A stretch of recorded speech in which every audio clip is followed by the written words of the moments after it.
I want a new song, but no one suggested anything. And I know you guys listen because I see the fucking numbers. And I see, you know, unless you use a VPN, guys, I can literally see what city you're listening from. So I know who is listening. I'm not saying I'm fucking checking like that. I'm just saying like how a lack of security is actually fucking crazy. And it's easy for someone like me to see it. Like all I gotta do is fucking pay to upload the podcast, and next thing I know, I'm like, oh, look who lives in fucking sunshine. You know, no one lives in sunshine that listens to this. Obviously, they don't have fucking broadband internet. They're still behind. Look, this has been a very interesting week, and apparently, I guess I didn't tell a lot of people I was dropping out. I thought I told the closest people that I'm close with, you know, family, friends. Like I was like, oh yeah, I'm dropping out. Literally, people were like, "You really gonna let me find out on the podcast?" I was like, "You listen to my podcast?" And they were just, I don't know. Nobody wasn't supportive, but people were like, "All right, nigga, you know, do you?" So I can't be mad. I can't be mad at that. And I think my sister is actually the only person that's ever said like, I don't think law school's for you, and that was interesting because she's the only one who's ever said that to me. And she's like, yeah, you should probably just drop out and do what you're doing. And I was like, damn, little nigga, you're right. And one thing about this girl, if you guys know who my little sister is, she's joined the fucking business, and she doesn't listen to my podcast, fortunately. She's fucking scaled it like fucking 3, 4 times over. It has completely changed the dynamic of everything, right? Like at this point in her life, if she asked me to get her a pony, I swear to God, I would get her the pony. Like I'd have to figure it out. I'd get it for her because she's fucking done wonders, right? And for Christmas, I asked her like, you know, what do you want? And normally I get her like, I'm like, just tell me the one thing you want, and I'll get it for you. This time I was just like, can you please just tell me? She's like, oh, just give me any of these three things, like headphones, shoes, I don't know, whatever the last thing was. I was like, all right, cool. And this was before, or when she just started joining us in the business, and I was just like, all right, cool. I'll get you one of those things. At least now I know. Because one year, apparently, I got her a fucking Polaroid. And everyone, I don't know, people in my family, they like to be surprised for Christmas and shit. Not me, because I'm like, just get me something that I want. Like, don't guess. And she's like, don't ask me. I think we're doing Secret Santa with the cousins. So I asked the girl cousins. I'm like, yo, what does Becky want? And they're like, oh, she's been wanting a Polaroid like crazy. I'm like, a Polaroid? I'm like, all right, that's not bad. At the time I was broke, $50. Go ahead, the Polaroid with some extra film. I was like, I killed it, bruh. She opened the gift in front of me, super excited. Before she even like finished wrapping, she's like, it's better not be a Polaroid. I was like, what the fuck? And she's like, you know I got a Polaroid already? I was like, no, I don't. You fucking live in a different state, or like the other side of the fucking state. And she was really upset. And I was like, how can you be mad at me? Like, this thought that counts. So I learned my lesson. And then this year I just asked her what the things, like list of things she wanted, and I'll get one of them. But we're going to get them all for her. Unfortunately, it's Black Friday right now. So unfortunately, everything is, you know, a lot of money is being spent. But, you know, if you're smart about Christmas shopping, guys, I'd say by the time this comes out, it's already done. You should have done it. You know, like I just got headphones for half price that were super expensive. You know, you fucking retards out here fucking waiting till Christmas Eve. Look, I am struggling inside, emotionally and physically, because I've been drinking like a motherfucker. Right? Me and one of my mates or coworkers, we went out to have some drinks, and this dumb, dumb, dumb bitch. Okay, that's a bit excessive. She wasn't a dumb bitch. She was just naive and young, and you know, we're at the bar. I'm like, all right, we're feeling good.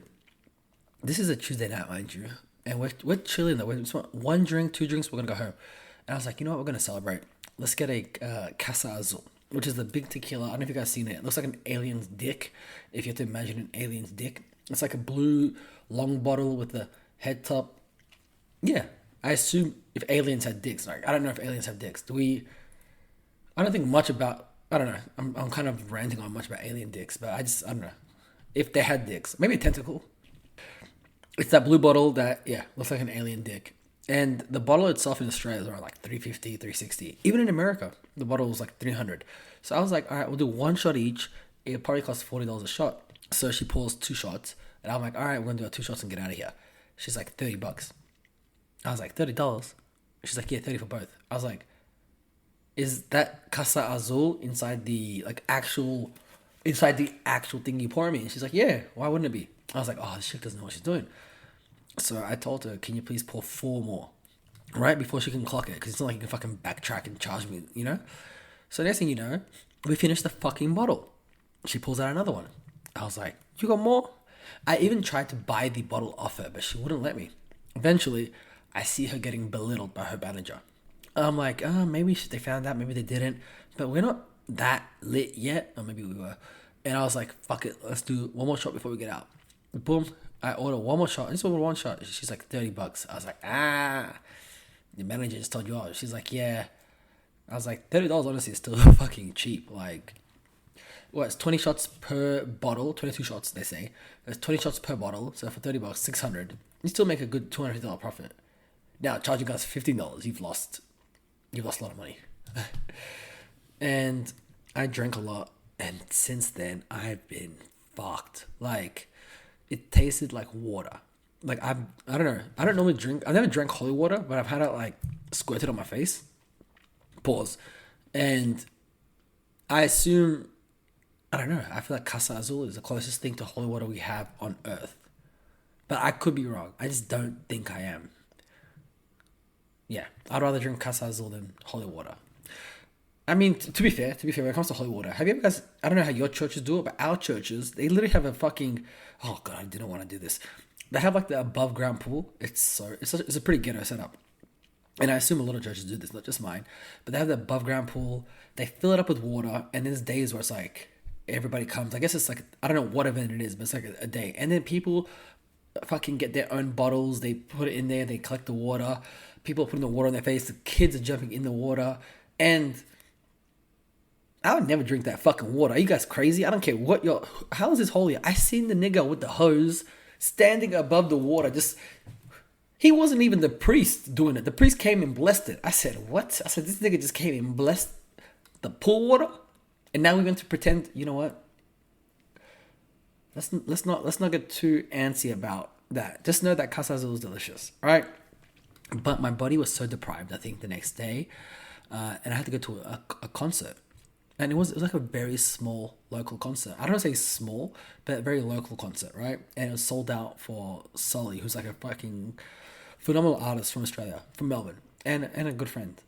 So I took one hit. So I was like, I don't want to drink again. So I took one hit of a joint, not a joint, this pipes. Tell me why. I was fucking panicking. I was sweating like a slave. I was fucking so uncomfortable there. I was so like anxious. And then on top of that, I see one of my niggas and he's like, oh, let's go to the event together. I was like, nah, bro, you're doing too much before you're gonna drink. I'm like, I'm good, I'll meet you there. So I meet him there.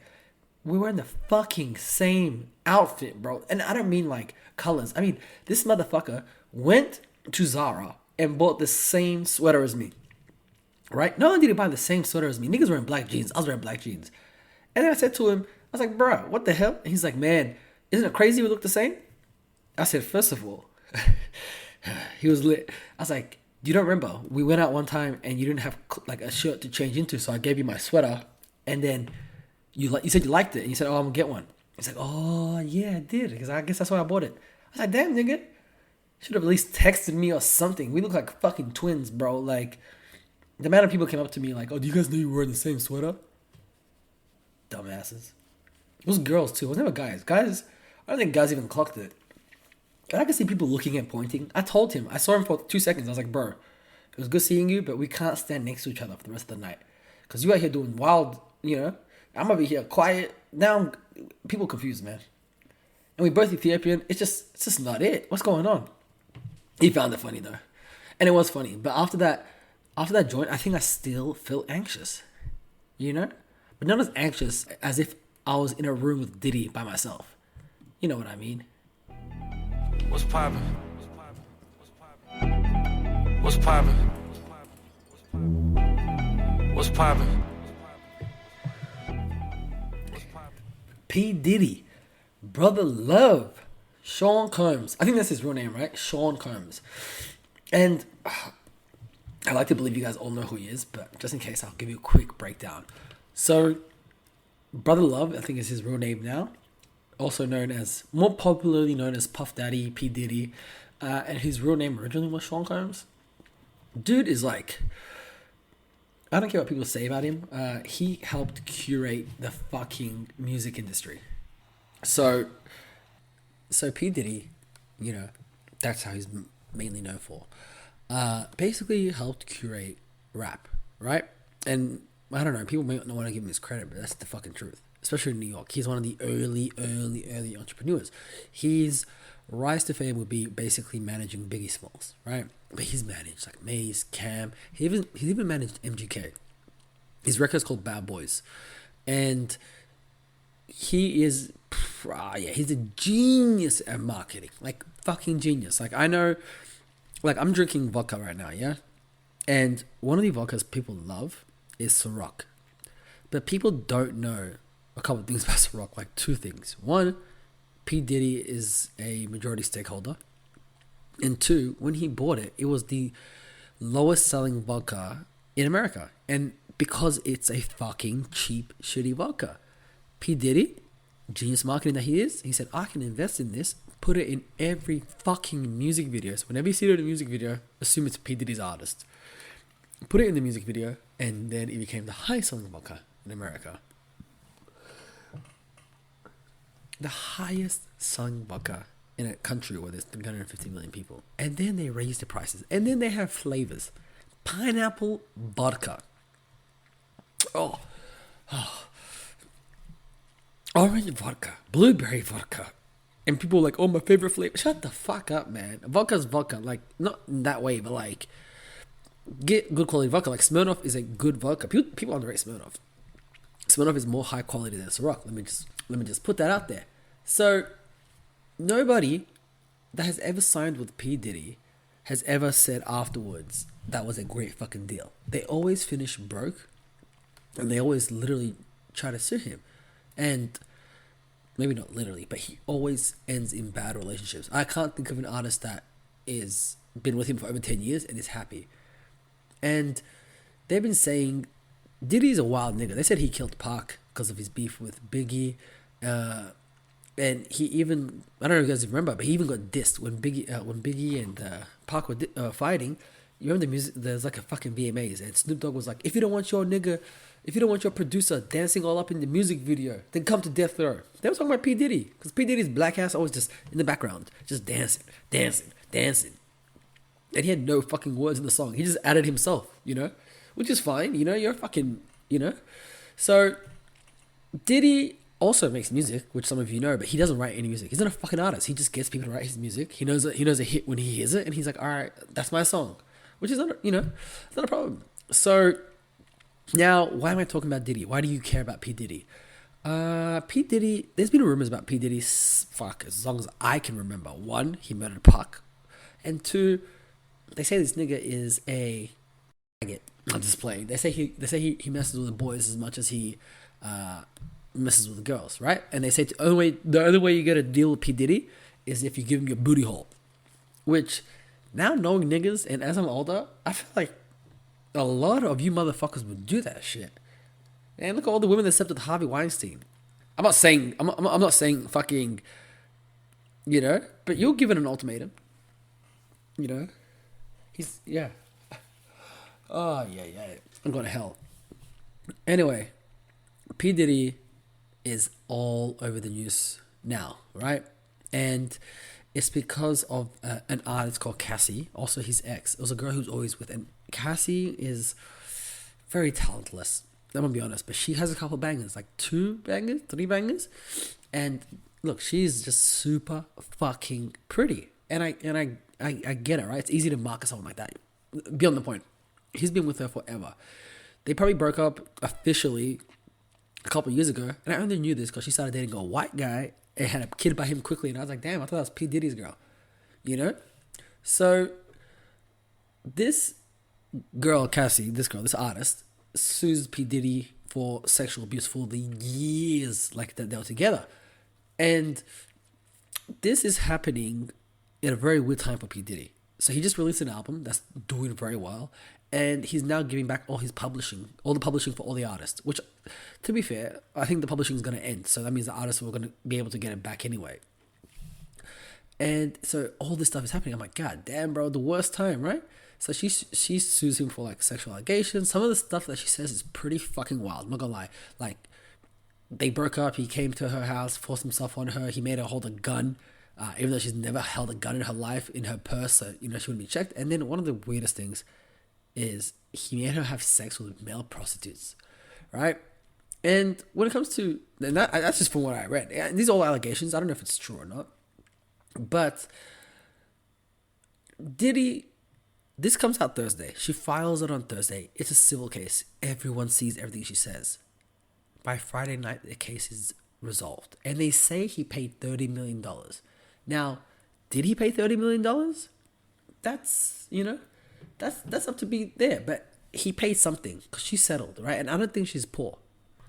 I'm not saying she's telling the truth, and I'm not saying she's lying. I just don't judge celebrity situations. I don't know them, so I don't care to judge them. I when it comes to someone like Diddy, I swear to God, and even if she settled with him within 24 hours, again, that doesn't sway my thought in any way, But when it comes to someone like Diddy, people online have been saying, online I mean like random motherfuckers like you and me have been saying, oh, Diddy killed this person, Diddy's this, Diddy's that, Diddy's this, da, da, da, da, off rumors that they've heard. So when something like this comes out, especially from somebody so personal to him, my God, was it amplified by 1,000. And to be fair, this is the only time that I've seen men also stand with the woman, right? So I'm like, damn, niggas really don't like P. Diddy. And that's something I've never seen before, no matter how corny the guy is, aka Tory Lanez. And they were saying, yeah, Diddy, he probably did do that shit. Even if she settled, people were like, yeah, her story still got out, so who cares? And I was like, damn, the one time the general online consensus is, with the woman, impressive. But one thing I don't like about social media, and my God, I pray no one listening to this, no one does this, because you would have told me to suck a dick or some shit by now, is when people wait for the downfall of someone they don't even know. So Diddy's ex-wife died like 2 years ago. Kim Porter, I think. She had what is it called when you have fucking water fluid in your lungs? Amnesia. She had amnesia. I'm joking. I know it's not amnesia. I forgot what the term is, but it starts with A. And it's the mother of his kids, like a couple of his kids, I think. And now people are like, yo, he killed her. They didn't look into her death. He killed Park. And then this is the weirdest. Oh my God, guys. They found a video of Diddy with Justin Bieber when he first started popping up. Mind you, Diddy's been in the music industry successfully probably since the 90s, right? Maybe late 80s, I don't know, but since the 90s for sure till now. And he has been a fucking monster in it. So for him to hang out with young Justin Bieber is not crazy. It's a video of him with Justin Bieber. Justin Bieber comes to his house. He's like, oh, you can have the Ferrari, basically. He's just showing Justin love. And then people are like insinuating that he molested Justin Bieber. And I find that shit so fucking weird. I'm like, are you out your fucking minds? Like, you have literally in your own head wrapped and warped the idea that P. Diddy raped Justin Bieber. And then you do it in a pussy way where you're like, we need to talk about that time Justin Bieber hanged out with P. Diddy at his mansion for 24 hours. Talk about what? In the comment section, yeah, he's giving weird vibes. I went to a party once. Bro, I don't understand it. I physically cannot, did you have the video saved? Were you just Googling Diddy and children or something? I don't understand. And I'm not even defending P. Diddy. I'm just saying, this is with every celebrity. And the biggest thing for me is these people have, such cognitive dissonance that as if it happened to them, they wouldn't be on the other side of this. If you were a celebrity or you somewhat famous or had some type of personality, if something was out, alleged against you, motherfuckers will be bringing that shit up to fucking dirt. Shit that doesn't make sense. And then just throwing it out there like a fake allegation. Literally, And like I said, I don't know if Diddy's innocent or not. I don't even care. But the fact that you have a video of him and Justin Bieber when Justin was coming up and being like, we need to talk about when Justin was at Diddy's house for 24 hours. Bitch, 24 hours. Do you think what the easiest way to, if I saw you in real life, I would just ask, and I think it was a guy or girl, I don't know who posted this. I was just like, okay, so say you're right. Step by step, walk me through what happened. So Diddy was like, hey Justin, let's go into my room where your manager and your friends aren't here. Let me talk to you real quick. Yeah, you want to suck my dick for, I don't know, a potential to not be as famous. He's already fucking famous. Like, I don't understand. Like, it's just a very nasty thing, especially about his ex-wife. It's like, yo, the mother of his kids. Like, you know the kids are going to see this, right? Online. And you claim to be a good person. And then you have pronouns in your bio. What's the point of having pronouns in your bio if you're obviously what you look like? If you didn't, I would understand. All these fucking girls, she and her, all these guys, he and him. Nigga, I know. I can see with my two eyes. And then you do they, them sometimes. What is a they, them? I'm not trying to be critical. I'm just trying to be analytical. They, them is like somebody who hasn't been marginalized or they don't have no oppression in their life, so they want an oppression. They want something. So they say I'm gender fluid. I ain't never met no motherfucker gender fluid that got married to a different gender like after 5 years, man. They always end up being the same. I'm gender fluid. Nigga, I'm gender fluid. I just never been with a man before. What? Dumb as fuck. Pronouns. So, I don't understand. Like, this is not just with Diddy. This is with any celebrity. And it comes to every, like, it could be David Attenborough. The guy that does the narrations on the fucking animal documentaries. If any allegation came out about him, they'd be like, yeah, the way he was talking about that zebra eating the gazelle, like the lion eating the zebra, you could just tell something was off. And I've seen David Attenborough once at an event, and he just gave me weird about. Shut the fuck up, bro. You'll never see me talk like that about people I don't know. I don't even know them. They don't know you. You don't exist. You just want clicks and likes. And I'm going off on a tangent. You know what? While I'm here, I'm going to tell you guys about something that fucking really fucking triggered me. And we're going to bring back a fucking, oh my God, this is a segment and a half. And now it's time for You Know What Really Grinds My Gears? Do you know what really grinds my gears, guys? Look, I have a Netflix fucking list, right? And I try to minimize it, so I'll go through it and be like, all right, what movie can I fucking finally watch? And there's been one movie I've been wanting to watch, right? It's called Downsizing. And I've been so excited. Eventually it came to the point where it's like, oh, it's going to leave Netflix soon. But the movie is 2.5 hours long. And I'm like, fuck. So I'll give you the quick concept of the movie. From the trailer and everything I learned. The concept of the movie is basically we live in a society where the world's ending. Not ending, but like, we're overpopulating. We're doing too much. So scientists have finally come up with a way to miniature size us. Like, make us the size of a fucking pen. Right? And there's no reversal though. So we just become the size of a pen and we move into these small cities and societies, and that's what we do to save the planet. And basically, if, for example, your retirement fund only has $150,000 in it, right?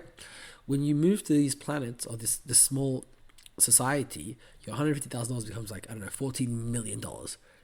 And it's the money's kind of the same though in that planet. So for $14 million, you can buy a fucking huge mansion that's like, only $3 million. You basically can live a great life. So that's what the downsizing is, right? And we're following the story of Matt Damon and his wife at the time.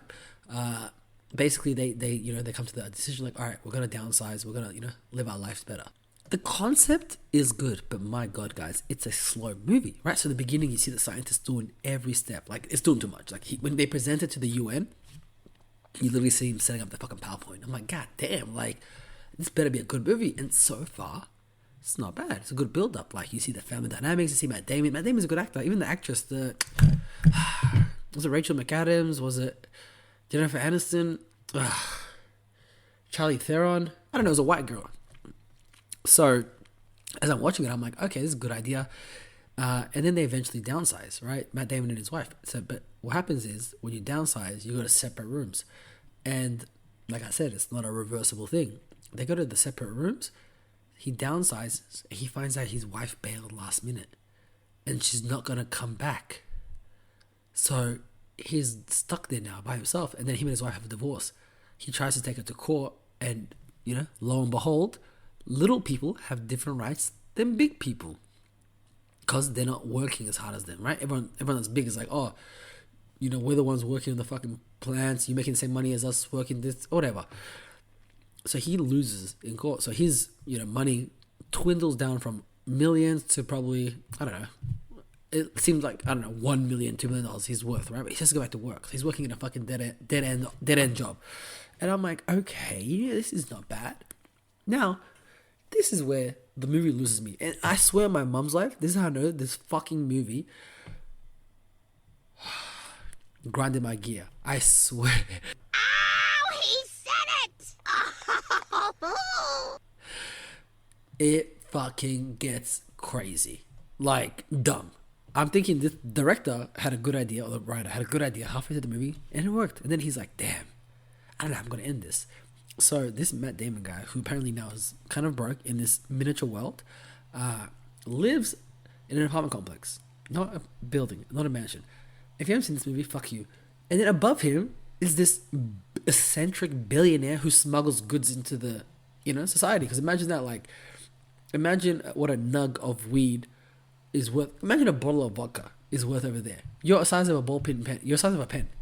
So, you know, one bottle of vodka will last, I don't know, say it'll last me about 2 hours. That's a joke. It'll last me like a year, right? That's how fucking small you are. And he, like, you know, goes upstairs. His eccentric billionaire friend is always partying. And somehow his eccentric billionaire friend is like, oh, you know, you're being lame, come party with me. I still can't understand. They don't explain why this nigga lives upstairs. And why his apartment is the whole floor. But Matt Damon, who's one floor below, is like a tiny. Anyway, I look past this because, you know, I'm also watching a movie about miniature people. So I come to my realization, like, you know, Howie, come on, see some reality. But it was so slow. I'm like, I saw you guys do a PowerPoint presentation. You know, I don't like doing that myself. So he becomes friends with this billionaire, and his job before he became miniature was like a physio or something like that. So one day he sees a girl, like a cleaner for the billionaire, come in, and she has like a limp. And he helps her, he massages her, and he basically says like, oh, I can, like, you know, help your leg. And she's like, okay, helps him, but she has a fucking shitty attitude. And she's like straight from Thailand or Vietnam or something. And he's watching the news, and on the news it says all these terrorist organizations and all these countries that are full of dictatorships, if they don't like a group of people, they turn them into miniatures and send them to that world. Which is, you know, he finds out the girl with the fucking bow leg, so she doesn't have a leg, she has like a prosthetic leg, but it's shit, is a world famous terrorist. And she was like trying to save all these people, like not a terrorist but like a freedom fighter. He's like, oh my god, that's you. And she's like, it was me, blah blah blah blah. And she has a shitty attitude, and she's like, okay, you come help us now. And he's like, who's us?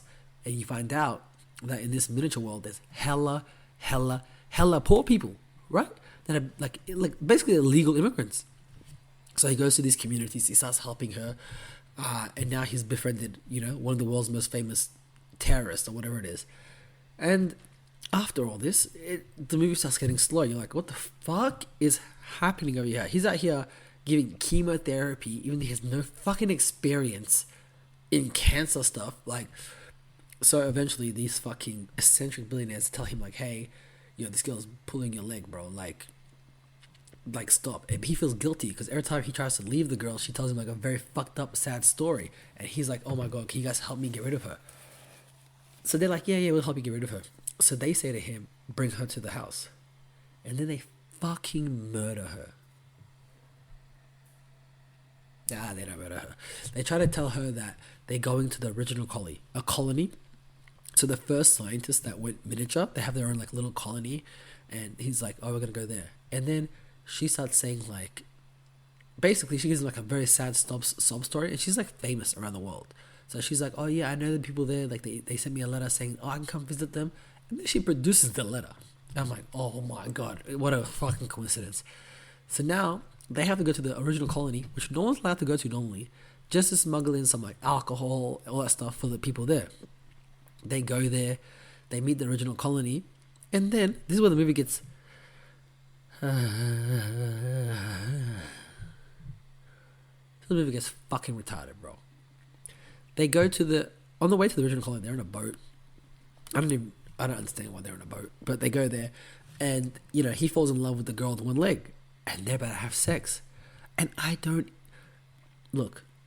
If it wasn't for the fact that the movie was so slow, I wouldn't have cared that they had sex. But the fact that I've literally seen PowerPoint presentations, scientists fucking failing, it's so slow. I'm like, oh my god, a sex scene? I'm into this. And bro, it's a one-legged terrorist chick. Like, come on. Like, as soon as he kisses her, the lights go dark. I'm like, you fucking cunts. Like, give me something, man. So just as I'm about to fucking turn off the movie because I'm so disappointed, it says it's only like 20 minutes left. I'm like, oh my god, all right. They go to this bullshit ass colony, fucking shitty ass colony. Then they find out that the scientists there figured out the Earth's actually going to end in like, I don't know, a fucking 2 years. So they miniature-size themselves again, go into a different like mini colony where basically they've been making like a tunnel and it's like self-sustainable so that a new society can be there. Like, it's enough for a new society to be there. And Matt Damon decides, oh yeah, it'll be a good idea for me to go there. So the Asian girl's like, you love fuck me or you fuck me? I swear to God, I'm not being racist. And he's like, no, Ling Ling. Okay, that was being racist. I love fucked you. I really liked you. And he's like, but I have to go to this, new world. I feel like it's my purpose. Like, why else would I be here? I'm like, yes, why else are you hanging out with a fucking eccentric billionaire and a terrorist with one leg? This makes no sense. I've lost all... This shit makes no sense. This shit makes less sense than fucking Rick and Morty. I'm not even... I love Rick and Morty. But god damn, bro. So you know what happens? Yes, you guessed it. He goes into that little place and she cries. And yeah, that's it. That's the end of the movie. That shit is more abrupt than how I end my podcast. But you know what? I don't, yeah. And that's what really grinds my gears. That was an unnecessary grind my gears. But fuck me, guys. I just felt, don't watch Downsizing, please. Please don't watch Downsizing. There's other great movies out there. Like Friday after the next Friday, Rush Hour 1, Rush Hour 2, Rush Hour 3. But this is just to keep it consistent, guys. Most episodes will be better than this. I just need to keep it going. I'm getting a fucking video camera. I'm getting some background drops. Ooh, I can't wait till you guys see what we got going on. It's gonna be fucking lit. But for now, I'll see you guys when I see you guys. I really love doing this. Be safe, guys. You can't kill me, nigga, I swear that I done died before. God told me that I was gonna be here back in 94. Chevrolet got that motor, diamonds all on my molars. Parking lot, I lift the door up, got your bitch smoking Coca-Cola. I can't even roll in peace, all my cars orange and green. I can't even go to sleep, your bitch keep blowing me. I rep that shit from the 850.